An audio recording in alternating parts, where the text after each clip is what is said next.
Let me ask Nirmala Sitharaman first. Why this decision by the NDA to boycott Mr. Chidambaram when the Supreme Court is looking at the matter? It hasn't given its final verdict. Is that fair? Well, the Supreme Court is looking at the matter for those people who have already been charge-sheeted. And as regards the question of P. Chidambaram, we've been raising the issue in the Parliament that the Cabinet decision of 2003 very clearly said the allocation of 2G has to be done with an explicit permission and clearance from the Ministry of Finance.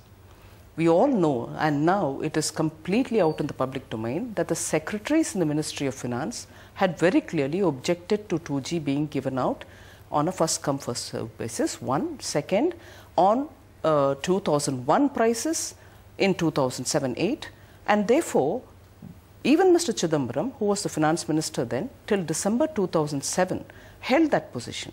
But in 2008, just as Raja had given off the letter of intent to these people, he had changed his position, saying, let it happen, let it go. But even on the question of whether Mr. Chidambaram should be investigated, the Supreme Court has heard that matter, that order has been reserved. So we really don't know what the Supreme Court has to say on that. Which is why, why doesn't the opposition wait for what the court has to say? That is exactly where earlier even the media was asking us questions of, well, the Supreme Court is looking into the criminality, but what about the policy?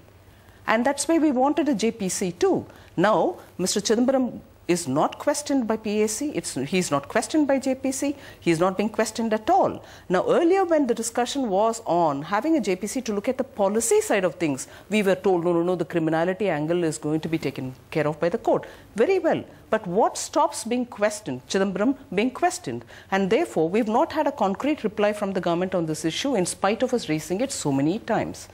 Therefore, but then aren't you presuming his guilt by boycotting him? Certainly not. We are asking him to be brought under a questioning.